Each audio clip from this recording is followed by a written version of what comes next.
तो दोस्तों, आप सबका एक बार फिर से स्वागत है हमारे YouTube channel the Indian saga पर। हम जिस वीडियो पर रिएक्शन कर रहे हैं ये काफी अच्छी वीडियो है। जैसे कि अब blessed with iftar front of Kaaba Sharif Ramadan 2024 in Makkah, मतलब 2024 की इनकी वीडियो है। ये मक्का में गए होंगे तो आपको पता ही होगा कि इफ्तार क्या होती है। जब ये अपना रोजा खोलते हैं ना, हाँ, तो जो इवनिंग में और इकट्ठे बैठ के और खाते हैं। उमरा और हज में भी फर्क होता है। जैसे हम्म, जैसे मैंने सुना था, किसी से भी डिस्कस हुई थी, जैसे कि लास्ट ये लगा लो दिसंबर के टाइम में जब जाते हैं तो वो हज कहलाता है। हम्म, और इन बिटवीन वो टाइम ऐसा होता है कुछ, मतलब तो और इन बिटवीन आप कभी भी जाते हो तो वो उम्रा कहलाता है, अपनी मर्जी से, मतलब कुछ जब जब हम्म, आपका दिल कर रहा है जाने का तो। हम्म। समझ रही है? दिसंबर में ही क्यों हज कहलाता है? देखते हैं। वो शायद इसलिए क्योंकि शायद ये जब जिन ये खोलते हैं ये, और तभी अगर ये रोजा, करें, हाँ हाँ, हाँ या रमादान के जो हाँ। सुना हो ना, हाँ, तो उसमें अगर ये करते हैं तो ऐसा कुछ है। तो वो है? नहीं, वैसे मैं जनरली थोड़ा सा मेरे को जैसे थोड़ा, नहीं ये तो वहां का है ना, पूरा अच्छे से दिख जाएगा, मतलब वहां की यात्रा करी होगी ना इन्होंने, तो जिसने भी करी है, जो जो व्लॉग बना रहे हैं, तो अंदर का अच्छे से दिख जाएगा हमें कैसे वो करते हैं सब कुछ डिटेल में। और मैं ये कहना चाहूंगा कि जो लास्ट वीडियो में हमने वो पेंटिंग वाली बात के लिए पूछा था ना, कि वो जो हमने कहा था कि भाई उन्होंने पूरा जवाब नहीं दिया कि हमारा मतलब हम हमारे लिए नहीं था वो, मैं जनरली एक सोशली क्वेश्चन पूछ रहा था। मुझे तो क्योंकि हमने शुरू में वीडियोस करी हैं और थोड़ा सा हमारा ध्यान दूसरे तरीके से है, और इसी के लिए मैं आपको कह रहा था कि मैं ब्रह्म वाली एक वीडियो लेके आऊंगा जो उपनिषदों से है। तो कल वो मैं जब आपको एक दो वीडियोस मिल जाएंगी ना, इसके बाद आपको थर्ड वही वीडियो मिलेगी जो मैं अकेले में ही करूंगा। तो ये बता रहा हूँ मैं आपको, तो उसमें सारे आपको तब समझ आ जाएगी कि नेक्स्ट टाइम आपको समझ आ जाएगी कि मैं सोचली ये बात करते हैं हम वैसे वैसे अपने उस लेवल पे नहीं करेगी, हमें पता नहीं चला अभी तक, हमें पता चल चुका है, लेकिन एक सोशली एक क्वेश्चन बनता है जैसे कि वो पुट किया गया था वहां पे, तो उसी को मैंने दोबारा करा था। तो ये बात थी। और एक वीडियो में वो बार बार कह रहे थे कि साउंड क्लियर नहीं है, साउंड क्लियर नहीं है। हाँ, वो गलती से ना वो एडिटिंग में हो गया था, और शायद मेरा माइक ऑन रह गया था, और एडिटिंग में शुरू का पार्ट मैंने नोटिस नहीं किया होगा शुरू का। अच्छा। तो वो फिर मैंने स्किप कर दिया होगा ना पार्ट, तो फिर वो डबल डबल साउंड उठा होगा। हाँ। तो उसके लिए थोड़ी सॉरी, क्योंकि वो गलती से हो गया, बाई चांस रह जाता है कई बार। तो बाकी नेक्स्ट टाइम अब ध्यान रहेगा वो। तो फिर वीडियो स्टार्ट करते हैं, लाइक सब्सक्राइब और शेयर करते रहिएगा। और हाँ, यूसुफ सीरीज ही हम करेंगे पहले, और उनको कंटिन्यू रखेंगे। हमारे उनके 2-3 एपिसोड लगातार करेंगे, क्योंकि वो देखने वाली है ना, तो फिर थोड़ा सा वो भी जाएगा। और रीजन ये भी है एक और कि उनको करने का, क्योंकि वो स्टार्टिंग पॉइंट ही है इस्लाम का, जहां से हम स्टार्टिंग पॉइंट जानना है ना, हमने शुरू किया वो वहीं से ही है। तो फिर उस सीक्वेंस से आएंगे थोड़ा सा और भी अच्छा हो जाएगा ना, तो इसलिए भी वो करेंगे। तो बाकी मोहम्मद साहब के लिए सीरीज है, बस वो पूरी करेंगे, और कुरान पारा साथ साथ करना है फटाफट, मतलब उनके भी 2-3 पार्ट्स करेंगे। तो फिर वीडियो स्टार्ट करते हैं, फिर इसके बारे में बात करेंगे कि हमें कैसा लगा ये। देखा हो आपने पहले? ये नहीं देखना, मतलब वैसे अंदर की वैसे वीडियो फुटेज देखी है कभी? नहीं। देखी है? थोड़ी बहुत एक वो जो हिजरत के सफर में वीडियो देखी थी, हाँ हाँ, बस वही देखी है ऐसे। बट अंदर से देखना पूरा प्रॉपर। तो स्टार्ट करते हैं वीडियो। बस कुछ लम्हात रह गए हैं दुनिया में सबसे खूबसूरत जगह पर इफ्तार करने में। अस्सलाम वालेकुम रहमतुल्लाहि व बरकातुहू। मैं हूं अब्दुल मालिक फ़रीद और आज हम लोग जा रहे हैं इंशाल्लाह उम्रा करने। और बड़े अरसे बाद मैं उम्रे का व्लॉग बना रहा हूं। इस टाइम पे मैं मस्जिद शजरा में हूं, मस्जिद ज़ुल हुलैफ़ा भी जिसको कहते हैं। और यहाँ से सुन्नत है एहराम बांधना। जब आप मदीना से आ रहे हैं तो आप सल्लल्लाहु अलैहि वसल्लम ने भी यहाँ से एहराम बांधा और उम्रा करने के लिए गए। तो मैं भी यहीं से ही अपने उम्रे की नीयत कर रहा हूँ इस टाइम पे इंशाल्लाह। और जा रहे हैं उम्रा करने, और सिर्फ उम्रा नहीं करेंगे इंशाल्लाह आज के व्लॉग में, बल्कि हम लोग इफ्तार भी हमारी मस्जिदुल हराम में करेंगे आज का रोज़ा इंशाल्लाह।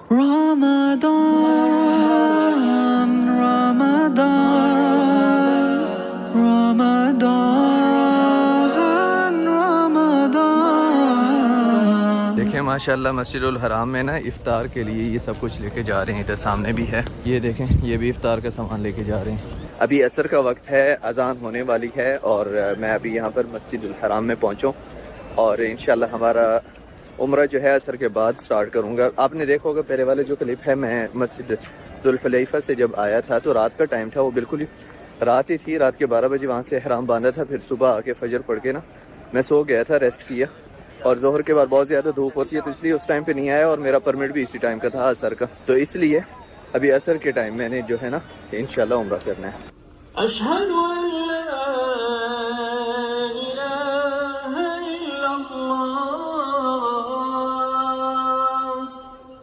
अभी हम लोग इधर आ गए हैं बाबुस्सलाम के पास। इधर है बाबुस्सलाम, और क्योंकि अज़ान हो गई है तो अब उन्होंने बंद कर दिया रास्ता। नमाज के बाद खोलेंगे तो फिर इंटर होंगे इंशाल्लाह।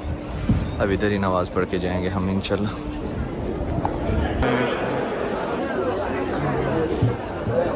इस तरफ बाहर ना मताफ है, यहाँ से अंदर से आपको काबा शरीफ थोड़ा सा नज़र आ रहा होगा। और इधर वज़ू करने की जगह है, अक्सर लोगों को पता नहीं होता, वो फिर बाहर चले जाते हैं और बड़ा मुश्किल होता है इधर अंदर इंटर होना। तो ये देखें, ये वज़ू करने की जगह है इधर अंदर।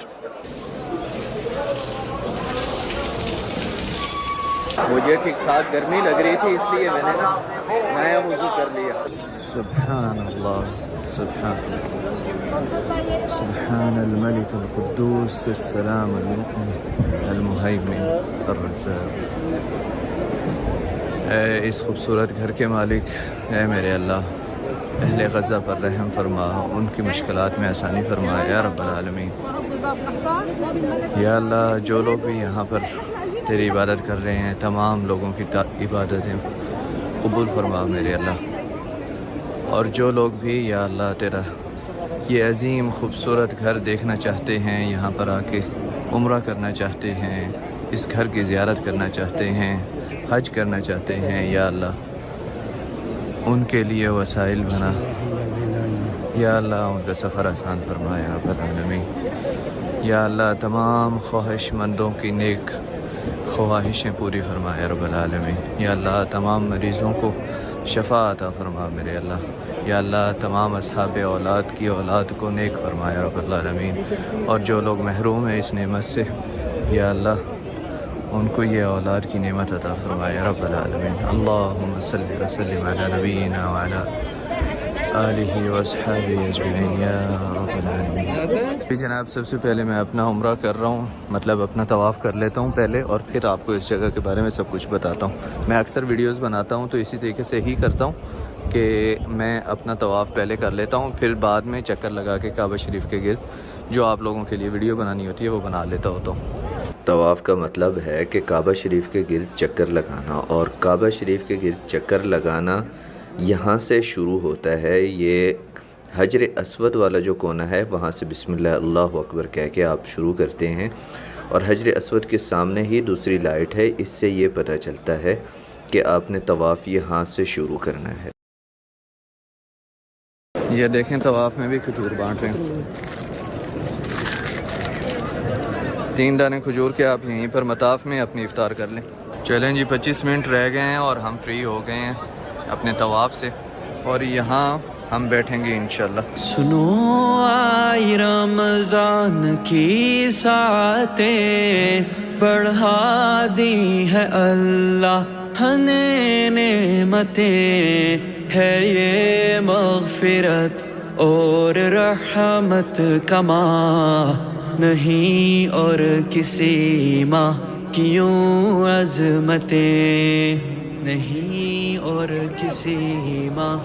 बस कुछ लम्हात रह गए हैं दुनिया में सबसे ख़ूबसूरत जगह पर इफ्तार करने में। तकरीबन 2-3 मिनट रहते हैं इस टाइम पे इफ्तारी में, और इंशाअल्लाह आज की इफ्तार काबा मुअज़्ज़मा के सामने। ये देखें, खजूर अंदर से ना खाली होती है, एकदम गुठली निकाली होती है इसकी, ताकि मस्जिदुल हराम में कचरा ना हो। ये अज़ान होने वाली है, खजूर बांटी जा रही है माशाल्लाह। अभी तक देखें, ये भाई बांट रहे हैं, अभी तक अज़ान होने वाली है माशाल्लाह तबारक। अल्लाह ताला आप लोगों को भी यहाँ पर उम्रा करना, हज करना, यहाँ पर इफ्तार करना, इस घर की ज़ियारत करना नसीब फरमाए, आमीन। जो लोग भी इस जगह की ख्वाहिश रखते हैं, या अल्लाह उनको इस खूबसूरत जगह की ज़ियारत नसीब फरमाए।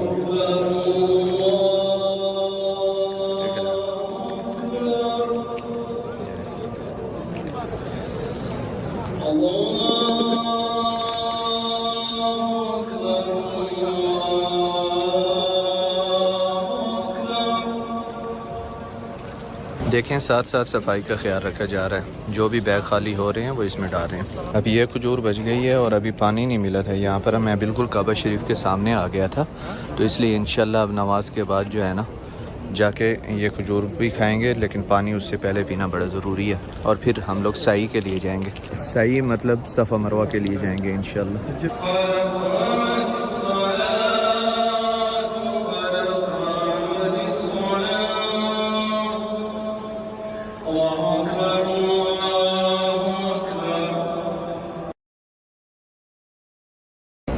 चाय बांट रहे भाई, ये नमाज के फ़ौरन बाद का प्रोग्राम होता है भाई चाय वाला यहाँ पर माशाल्लाह। देखें इधर यही बांट रहे हैं काबा शरीफ के सामने माशाल्लाह तबारकल्लाह। देखें ये कहवा है, अरेबियन कहवा बांट रहे हैं। अभी हम लेंगे तो आपको दिखाते हैं इंशाल्लाह। ये लें जनाब, अब आ गया कहवा हमारा। पहले तो फुल करके पानी पियेंगे, फिर कहवा चाय और सब कुछ चलेगा। बिस्मिल्लाह।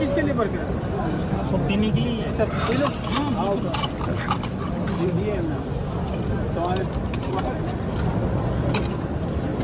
यहाँ पे इफ्तार जो है ना एक्सपीरियंस है, ये अलग ही एक्सपीरियंस है भाई।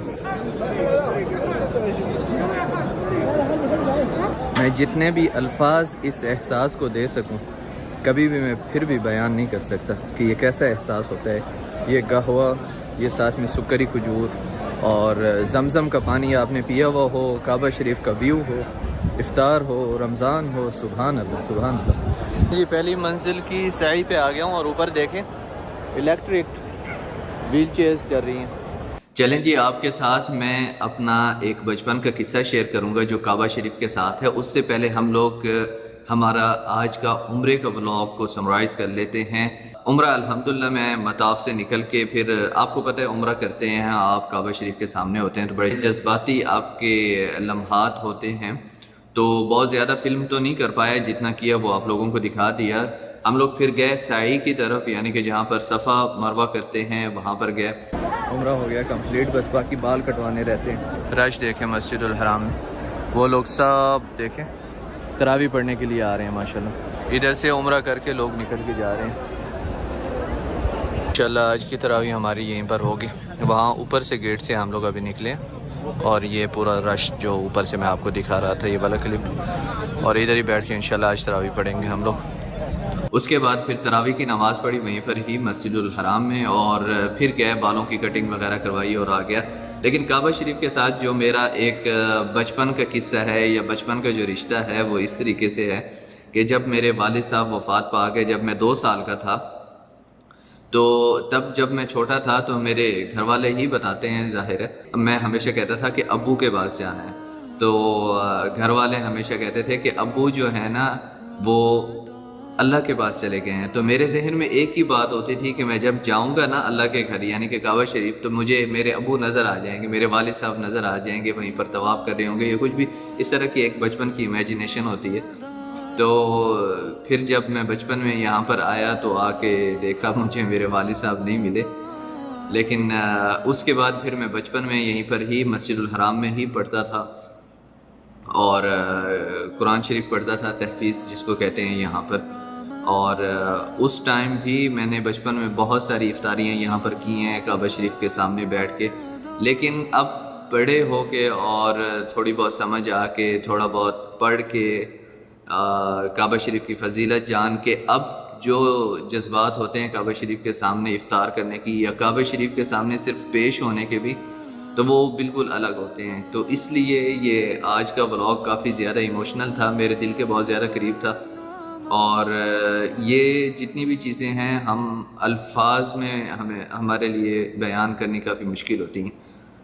इन चीज़ों को तो सिर्फ महसूस ही किया जा सकता है। और काबा शरीफ की जो हेबत है, जो काबा शरीफ की ताज़ीम है, जो काबा शरीफ को देख के एक आपके ऊपर एक कैफियत तारी हो जाती है, वो सिर्फ जो लोग यहाँ पर आए हैं यकीनन वही महसूस कर सकते हैं। अल्फाज में बताना बड़ा मुश्किल है। हम लोगों ने एक इफ़्तार की थी मस्जिदुल हराम के बिल्कुल सामने ही पहाड़ पे बैठकर। अगर वो वाली इफ़्तार की वीडियो आपने नहीं देखी तो यहाँ पर क्लिक करके वो वीडियो देख लें। और मक्कातुल मुकरमा में रोड्स पे किस तरीके से रोड साइड इफ्तार होती है उसकी वीडियो अगर आपने नहीं देखी तो यहाँ पर क्लिक करके देख लें। मज़ीद अपनी दुआओं में मुझे ज़रूर याद रखें और अपनी मोहब्बत यूँ ही दिखाते रहें। आपसे मुलाकात होगी इंशाल्लाह नेक्स्ट वीडियो में, तब तक के लिए अल्लाह हाफिज़। दोस्तों ये काफी अच्छी मतलब वीडियो थी। मतलब मेनली आप देख सकते हो, डिवोशन देख सकते हो, भक्ति भक्ति ही मेन वो होती है जिसमें डिवोशन कहते हैं जिसको, है ना। तो वही आपका एक कनेक्शन जोड़ देती है आपको, जब आपका मेन सेंटर ऑफ द वो हो जाता है ना कि भाई यहाँ पे हमने इसी तरफ देख के नमाज पढ़ते हैं ना, तो तो आपकी भक्ति एक मतलब वहां पे जाके एनवायरनमेंट में अच्छा रूप ले लेती है। रीजन क्योंकि जब ऑलमोस्ट वैसे कहते हैं कि जब ऐसी जगहों पे जाते हैं, खासतौर पे मुस्लिम्स में भी है ना, मन कि शुद्ध हो जाता हाँ है। वो जो 3 दिन के, एक तो चाहे आपने रोजे उन दिनों रखे हुए हैं जब आप वो कर रहे हो, तोड़ रहे हो, या जब आप जा रहे हो तो उन दिनों भी कुछ ऐसा खास करना होता है इनको कि वहां जाने के लिए, है ना। तो वहां पहुंच रहे हो तो आपके मन के अंदर ना कोई वो होना चाहिए भाव, ना कोई किसी के प्रति वो होना चाहिए, ना आपने सुना था ना किसी के ब्याज का वो खुश होना चाहिए, ऐसे ऐसी कुछ एक कंडीशंस हैं जो आपने ना कर रखी है। हाँ, दुनिया का लेन देन, हर कर्ज सब कुछ उतार के जाना होता है। हाँ हाँ सुना है, बट प्रॉपर क्या है वो तो हम देख लेंगे, आगे देखेंगे। बट जो सुनी सुनाई में है वो है। तो वहां जाकर जब ये कह रहे थे कि यहाँ आने के बाद एक अलग ही हमें एक एनवायरनमेंट मिलता है, पॉजिटिविटी मिलती है, उसका रीजन सोचो क्या होगा। हाँ, मतलब कि ये सब देखते इतनी अच्छी वाइब्स आ रही थी। अभी मुझे तो कुछ मैचिंग भी लग रहा था क्योंकि पिछले हफ्ते मैं भी यात्रा में गई हुई थी देख के। तो यात्रा के दौरान अपने आप ही में बहुत अच्छा एहसास होता है, जैसे यूं लगता है कि हम परमात्मा के बहुत करीब हो गए हैं। तो जब हम परमात्मा के करीब होते हैं तो उस वक्त हमारे दिल से लोभ, मोह, अहंकार, निंदा, चुगल ये सब चीजें अपने आप छटने लग जाती हैं। लेकिन वहां से जैसे जैसे वापस अपने संसार में आते हैं तो धीरे धीरे फिर हमें संसार की चीजें अपनी ओर आकर्षित करती हैं। तो मेरे हिसाब से हमें कभी कभी यात्राओं पे जाते रहना चाहिए कि तो जब भी तो हमारे कहते हैं कि भाई हर किसी के फिर वो आउट ऑफ वो भी है ना, एक ये भी होता है ना कि भाई जहां पर इतने सारे लोगों की पॉजिटिविटी, उनका माइंड, तो वहां से अच्छी वाइब्स आएंगी। इतनी सारी पॉजिटिविटी, उनका माइंड और उनकी प्रेयर्स और जो कॉन्टिन्यूसली चल रही होती है ऊपर से वहां पे, वो जो ओरा हो जाता है ना, वो दीवारों का, वो हर चीज का, वो फर्श का, वो पूरी हवा का, तो वो इतना पॉजिटिव हो जाता है कि वहां पे जब आप जनरली बैठते हो, पैर रखते हो, खड़े होते हो, तो आपका माइंड अपने आप ही अलग एनवायरनमेंट में आ जाता है। आप क्या कह रहे थे बताओ। जितनी मम्मी तेरी कह रही है भाई मैं यात्रा पर गई हुई थी। कारण क्या होता है कि जब आदमी मन के भाव से कहीं भी किसी तीर्थ स्थान पे, या ये चीजें जो मालिक ने प्रकृति के हिसाब से हमारे नबी आए, देखो पूरे मालिक में इस निराकार का अपना रूप है। तो कहने का भाव है परमात्मा एक ही है। उसने अलग अलग जहां जहां दुनिया बसाई है इस धरती के ऊपर, उसने हर तरह के सब मिलते जुलते संस्कार है। सिर्फ भाव क्या, शब्दों का चेंज है। घूमने अब जिस तरह ये जा रहे हैं, इनके इस टाइम जब ये वहां नमाज अदा करने जाते हैं तो भाव क्या होता है, एक दूसरे को देख के, पर सारी दुनिया इसके लिए इस टाइम सारा कुछ काम धंधा छोड़ के मन एकाग्र होता है। एकाग्रता उसको और भाव के अंदर समर्पित कर देती है कि बस भाई यही मालिक का असली रूप है। तो मैं जनरली कहूंगा, बाकी आपने वीडियो देखी जिस तरह की काबा की अंदर की वीडियो देखी, और वो जिस तरीके से हमने सुना ही था कि तो आप वो जो परिक्रमा करते हैं, तो मीन्स एक तरह से एनवायरनमेंट जैसे देखा जाए तो जैसे हम वहां पहुंचते हैं, हाथ पैर वहां धोते हैं, ये वुजू करना, हाथ पैर अपने आप को साफ सुथरा करना, फिर उसके बाद प्रसाद मिलना, जैसे गुरुद्वारों में भी आप जाओगे जनरली, तो मैं वैसे कंपेयर नहीं कर रहा, बट वैसे कह रहा हूँ एक एनवायरनमेंट की जो स्पिरिचुअल एनवायरनमेंट क्रिएट होता है ना, एक तरह से उस वक्त तो सबका ध्यान एक भाई परमात्मा की तरफ ही होता है ना, एक उसकी जो वो सोच होती है थोड़ी सी, मतलब कि भाई हाँ कोई हमारे ऊपर है, चाहे कोई जानता है या कोई नहीं जानता, लेकिन एक बार तो उसको होता है कि मैं परमात्मा के घर आया हूँ या वो करता हूँ। तो काफी अच्छा था। बाकी उन्होंने कहा ना और ब्लॉग वाली वीडियोस भी हैं, जैसे भाई वहाँ का इफ्तार वगैरह की वीडियोस थी, तो वो भी करेंगे, काफी कुछ पता लगेगा वहाँ के बारे में, एनवायरनमेंट के बारे में। आप बताओ। बिल्कुल, वीडियो काफ़ी अच्छी थी। वहाँ का पूरा एनवायरनमेंट देख के और वहाँ की मैनेजमेंट देख के, इतने लोग हैं फिर भी इतनी सफाई है, सब कुछ हाँ इज़िली मैनेज किया गया है। मतलब लाखों की तादाद में लोग थे लेकिन फिर भी ऐसे शोर नहीं था एक एक शांति थी कि ऐसा नहीं कि हा हुल्ला की आवाज आ रही हो कहीं पे, बिल्कुल शांति थी, प्रेयर्स की आवाजें आ रही थी और दिमाग अपने आप ही शांत हो जाएगा। जाहिर सी बात है कि हम इस दुनिया में रहते हैं तो हमारा ध्यान 100 जगहों पे जाता है। चाहे अगर हम परमात्मा की तरफ भी ध्यान देने की कोशिश करें तो पहले 10 चीज़ों की तरफ जाएगा, फिर परमात्मा की तरफ जाएगा। लेकिन ऐसी जगहों पे वो एनवायरनमेंट ही ऐसा होता है कि हमें पता है कि हम वहाँ जा ही किस लिए रहे हैं, कि परमात्मा की तरफ ध्यान देने के लिए, कि हम वहाँ से कदम रखते हैं तो वहाँ पर जब जब तक हम रहते हैं हमारा वही पूरा ध्यान एक ही तरफ होता है। तो वो चीज़ कंटिन्यू जब हमारा ध्यान वहीं पर है तो वो एक मन में शांति क्रिएट करती है। वहाँ के आस-पास भी सारे लोग जो होते हैं पॉजिटिव सोच रहे हैं, जबकि हम यहाँ रहेंगे तो हमारे आस-पास के जो लोग हैं, कोई कैसी भावना रखे होगा, कोई कैसी वो नेगेटिविटी भी क्रिएट हो जाती है, लेकिन वहाँ पे सब पॉजिटिव होंगे, चाहे कोई कैसे भी व्यवहार का इंसान हो, चाहे कोई कैसा भी हो, हर हर कोई परमात्मा के लिए ही सोच रहा होगा। तो वो जो एनवायरनमेंट क्रिएट हो जाता है, तो वो बहुत ही वो एक शांति क्रिएट कर देता है। तो काफ़ी अच्छी वीडियो थी। और वही बात है ना कि लोग देखा जाए तो हर जगह अपने-अपने तीर्थ स्थल सबने बना ही रखे हैं जनरली, है ना? तो लेकिन बात वही आती है कि हर कोई जिसका ध्यान कहते हैं ना प्रॉपर उस तरीके से वो हो जाता है डिवाइड कि भाई हाँ, यहाँ से मेरे को इस तरीके से जाना है। तो फिर उसकी उस प्रति फीलिंग्स आप जैसे अब देख रहे हो, आपकी फीलिंग्स हम तो अभी खाली वॉच कर रहे हैं, देख समझ पा रहे हैं कि हाँ, ऐसा-ऐसा हो रहा है, हम ये देख पा रहे हैं। बट जो कनेक्टिविटी आपकी यहाँ बैठे भी वहाँ कनेक्ट है, तो उसका कोई हिसाब हम नहीं बोल सकते, हमारे मन में नहीं आ सकता अभी वैसा कि आप लोगों का कनेक्शन कैसा वहाँ जा रहा होगा या वहाँ पहुँचने के बाद आपकी जो फील हुई होगी। बट जो बाहर के कोई अगर जाएगा तो वो तो जनरली एक उसके लिए तो वो हो जाएगा ना, खाली घूमने की जगह हो जाएगी। बट लेकिन वही बात है ना, जिसको कहते हैं ना जोहरी को ही पता होता है हीरे की कीमत, है ना? तो जोहरी के हाथ में जब हीरा आता है तो या उसके सामने से निकलता है तो तब वो समझ सकता है, बाकियों के लिए वो पत्थर हो जाता है। तो यही बात है। तो बस काफ़ी अच्छा था व्लॉग, मतलब वहाँ के अंदर का वीडियो देख के कि जिस तरीके से भाई की भावनाएँ उन्होंने अपनी स्टोरी भी सुनाई कि जुड़ी हुई थी। तो सारी बात भावनाओं पे ही है अपनी उसके परमात्मा के प्रति। तो बस इतना ही कहूँगा, काफ़ी ज़्यादा टाइम तो नहीं लेते, बाकी बस इतना ही बहुत है। लाइक, सब्सक्राइब और शेयर करते रहिएगा। मिलते हैं जल्दी नेक्स्ट वीडियो में, अभी के लिए इतना काफ़ी है। बाय।